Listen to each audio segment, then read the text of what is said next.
I am happy to be speaking this afternoon with Virginia Alves, and Virginia is an associate distribution producer for Insider Inc.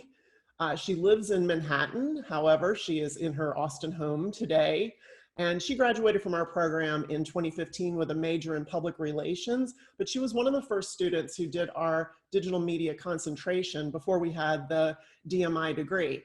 So Virginia, thanks for speaking with me today. Of course, thanks for having me. I really want to understand more first about what an associate distribution producer does for a company like Insider that I know does a lot of news and information websites. Sure. So I work with Business Insider and Insider mostly. We also have Markets Insider, which is like a separate site that's sort of connected. And as a distribution producer, I work with social media as well as like editorial partnerships. So Flipboard, Apple News, MSN, Yahoo, like those kind of news aggregators, pitching to them. So I work on the weekends. I'm a weekend distribution producer. So I work from Thursday through Monday, including Saturday and Sunday. And I do a little bit of social and a little bit of the other side of distribution, which I'm one of the only people that kind of straddles both. Usually, you focus on, Facebook or Twitter, or you focus on MSN or the other like platforms. But I kind of do like dabble in everything just because I'm one of the only people online on the weekends. And you've probably done work from home in the past, correct? Yeah. So I started working on the weekends as a fellow. I was still a fellow, kind of like an internship. And it was in February or March of last year. So it's been a whole year that I've been doing Saturday and Sundays at home. So kind of moving into this everyone working from home thing, I kind of had an advantage because I have already been working from home 2 days of the week for a year.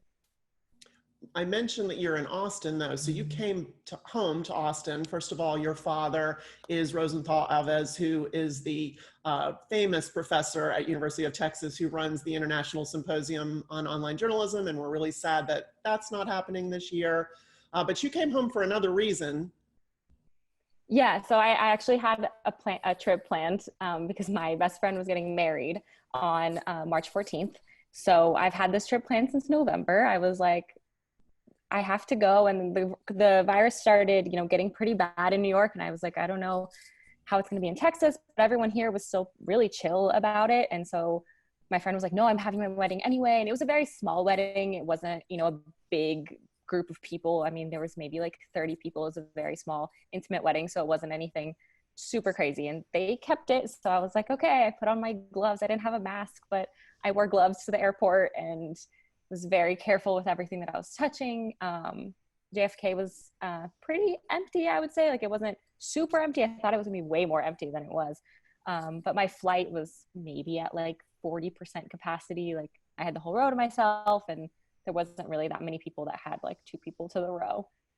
So I got in, I went to her wedding, and that day, the 14th, was when Austin really started to take things seriously and started putting the bans on, like 250 people gathering, I think it was. It was that night. So I kind of made it just in time. And that week before my trip was the week that Insider went fully remote. So before that, they had already mentioned that if we wanted to work from home, we could. A couple people on my team, had already opted for that option. I hadn't specifically yet. But on Tuesday, which is the day that I don't actually work, it's my weekend, they sent out that email. So I hadn't been to work for an entire week before I came here, but yeah. So how is your team working now in the remote situation with you in Austin and people in different places? Yeah, so a lot of my team are people around my age. And after I came to Texas, it was pretty quickly everyone else kind of started going to their homes, to their parents' homes and other places. There's people in North Carolina, there's people, there's a girl in Washington, there's people all over. So everyone's kind of doing their own thing. And we use a lot of Slack. I mean, we already did. Slack is a huge part of how we, get our content from the editors and how we just work in general. So it's pretty easy to kind of move into the work from home from that. And Google Hangouts, we have Google Hangout, a team meeting every once in a while, and all of our check-ins, we always have like weekly check-ins with our managers are also on Google Hangouts. And it's been interesting. Like we sometimes use Zoom, but I think we've mostly stuck to the Google Hangouts. I think it's been easier that way. I feel like this series should be sponsored by Slack because I think every single person I've talked to has mentioned using Slack, and it just really highlights how important it is for students to like at least have some exposure to that. And we use it in our classes now. We do Oh, discussions cool. on Slack. So they can go into interviews and say that they've actually had experience using a tool like Slack. Yeah, and there's so many like different features and integrations with CrowdTangle that we use a lot and things like that that I think are important to know. So has the larger company had to make any specific changes to handle the environment that you're in, the journalists, the way that the work is produced?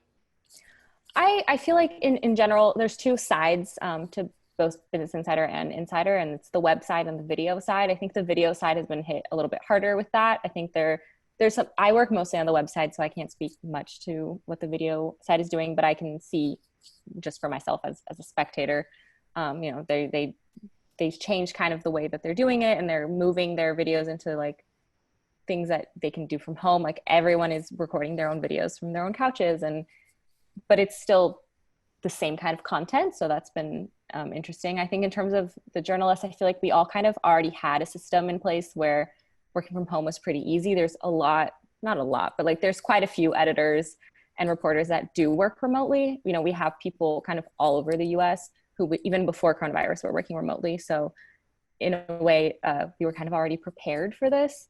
And, you know, the minute they did the mandatory work from home, those people got together to write an email with, you know, a bunch of tips and how they work from home and, you know, all of that kind of thing. And there's someone on the distribution team who actually does work from home always. And so the first meeting we had as a big distribution team meeting, she came on and gave her tips and, you know, what she, you know, how she's handling it. And even then she was like, this is different than just me working from home normally.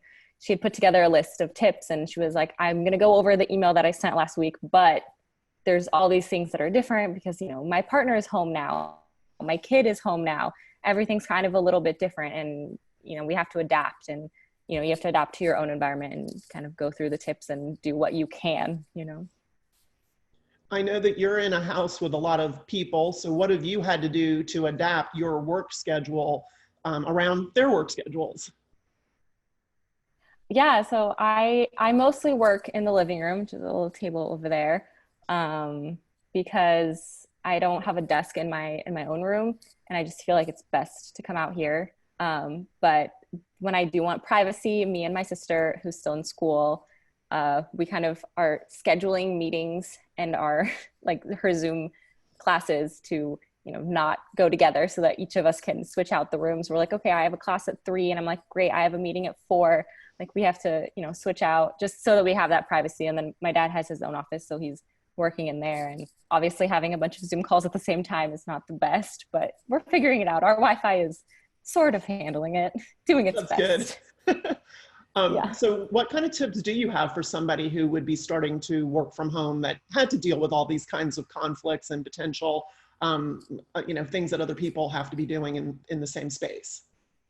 Yeah, I think, you know, dealing with distractions is hard, but it's something that I've kind of, you know, I guess I grew up in this house, so it was something that I'm used to. Having, you know, my mom be cooking in the kitchen and me doing homework in the living room is something that I'm kind of used to, but being able to work through the distractions, you know, having like the news on in the background is something that happens in the newsroom. So when my parents are in the living room or in the kitchen watching the news, they're like, oh, should we turn it down? Like, you're working. I'm like, no, it's okay. It's actually nice. And I work in my office. It's just one big office and everyone's kind of in there. So in a way, it's kind of nice to work out in the living room for me because I'm kind of back in that like hustle and bustle of like what would be the newsroom, but not. And then, and in terms of tips, I just think being organized and knowing, setting Slack reminders. I have Slack reminders for myself back from when I was working from home just on the weekend, you know, Slack reminders just to like send pitch emails or whatever I'm doing. I feel like that's the easiest way for me to stay organized and have something like ping me when the time has come. I feel like it's really easy to lose track of time when you're at home. At least for me, it's very easy. And I learned that very quickly when I started working from home on the weekends. So I think that's my biggest tip is like setting Slack reminder. Slackbot is my like best friend. He knows everything that I do. And I just ask him to remind me about everything. That's really helpful advice. Do you have any advice for students who are about to go on the job market? It's going to be a tough market for them to adapt to, and any of the things they might be expecting now as they go to look for a job? Yeah, I guess, I had some trouble finding a full-time job when I graduated from college. I didn't really know what I wanted to do. You know that.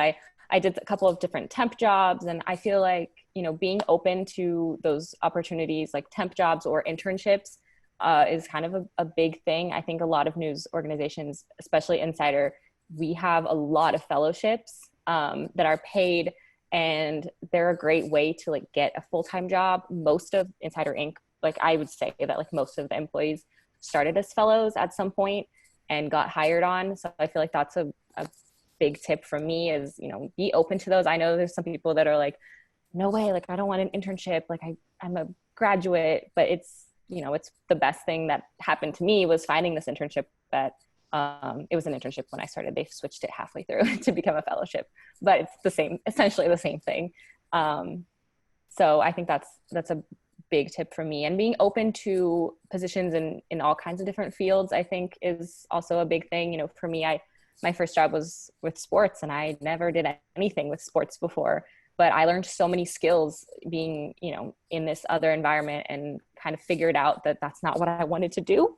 And that I wanted to move into a more like journalistic role and all of that. So I would say be open to all kinds of opportunities in different industries, and learn like as much as possible about all the different kinds of sides of whatever you are doing. For me, it was social media. So, a little bit of everything in that.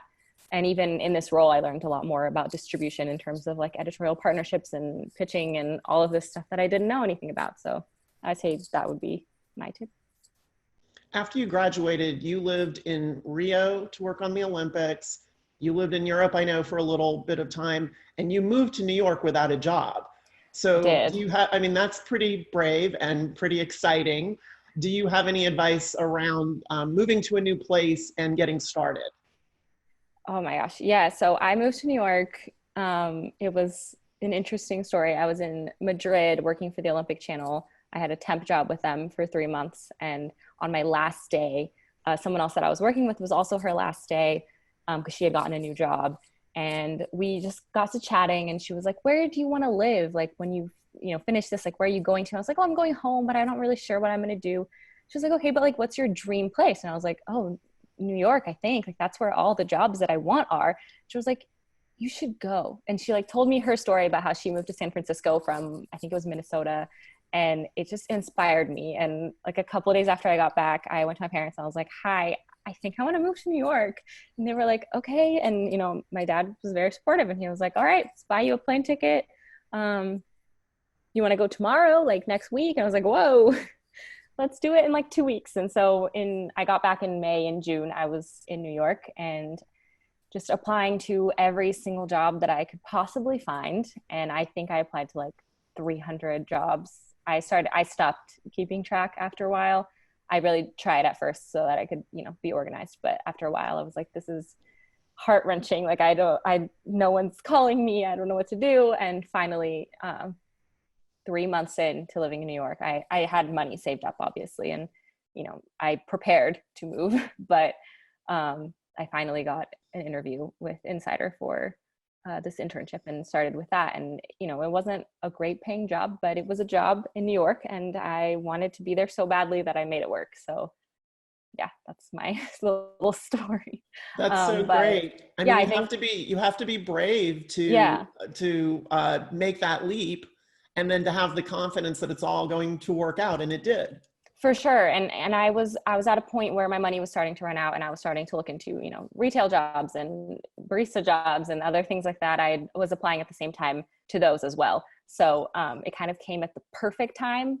So I guess my tip would be to, make sure you have some money saved up. Finding an apartment in New York is really expensive, so you need to have money saved up for that as well. I got really lucky that I found a month-to-month situation for an apartment for my first one, so I didn't have to put down a lot of money with like broker's fees and stuff. But if New York is something that you want to do, you have to keep that in mind, definitely. Yeah, that's great. Do you have a sense from the people that you know in New York right now how people are feeling in Manhattan and the New York area? Obviously, one of the hardest hit areas in the country and the world with the coronavirus. What's the feeling there right now? I like I said, most of my coworkers are actually not in New York, so it's hard for me to really know. My friends that are there are mostly like staying indoors, and they all kind of have jobs that are doing the work from home thing, just like us. And I would say they're like a little scared. I haven't really, gone deep into it much, but one thing that I will say is one of my roommates back in New York is a nurse, and so she's working in one of the like tent hospitals outside of an ER. So she's definitely like in the middle of it. And I haven't had much of a chance to, hear much from her, but I know that her and my other roommate are struggling a little bit and, trying to keep their, hopes up that it's gonna be better, but we'll see. I mean, those healthcare workers are just heroes right now, and they're putting Absolutely. themselves in great danger in a situation where the healthcare system is being stretched to the max. So, wish her my best. Thanks. And Yeah. yeah, wish really everyone the best in New York City, that they get through this crisis and that we can kind of flatten the curve a little bit so that they can keep up with all of this. Yeah. Hopefully I've been following all of the Cuomo pressers, and I feel like it's looking up a little bit in New York now, which is great to hear. And it's hard to be far away, but like still be so into it, if that makes sense. Like, everything we're reporting is a lot of New York just because so many of the people are there. And it's interesting to be away from it in Texas where people aren't taking it that seriously. I mean, now maybe a little bit more, but especially like the first week I got here, I feel like I was the only one taking it seriously. Going to that wedding was something that I thought of a lot before I decided to go. And so my friends were like, what? Like, why would you even think about that? Like, and it was, just because I was in New York, I was seeing everything that was happening. I feel like now it's a little bit better, but we'll see. When they canceled South by Southwest, I think people at first were very upset by that decision and sort Yeah. of thrown by it. But in retrospect, that was definitely the right thing to do, because we've definitely managed the number of cases in Central Texas. Who knows how many more we would have had now if we had people from all over the place coming into our area.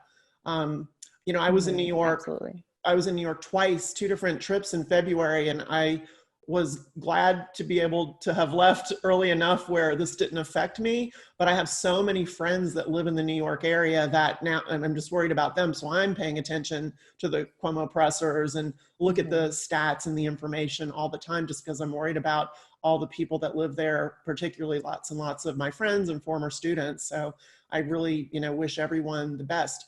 Do you have any idea when you're going to go back? As of right now, I really don't. I was actually talking to my parents about that. When I decided to stay here, I just canceled my flight back. So I got the money back and I can rebook it. As of like the last time that we had someone say a date that they think we're going to go back to the office, it was like the end of April. But I'm not really sure if that's still going to be a thing. I'm open to it. I really don't know. I know that, we were looking at how, it's peaking in New York now, but it's going to peak in Texas much later. So it's kind of deciding whether going back before it peaks here is something that I should do, or if I should wait it out till it's done peaking here as well. I really don't know. I'm kind of waiting it out. I thank you so much for speaking with me today. This was really interesting. I love to talk to the people from the New York area, because you definitely have a different perspective on what's going on than people in the local area. And I'm glad you are in Texas, though, safe, holed up with your family. Please wish them my best, and let's keep in touch. Absolutely. And hopefully I'll be able to see you in person sooner instead of later. Hopefully.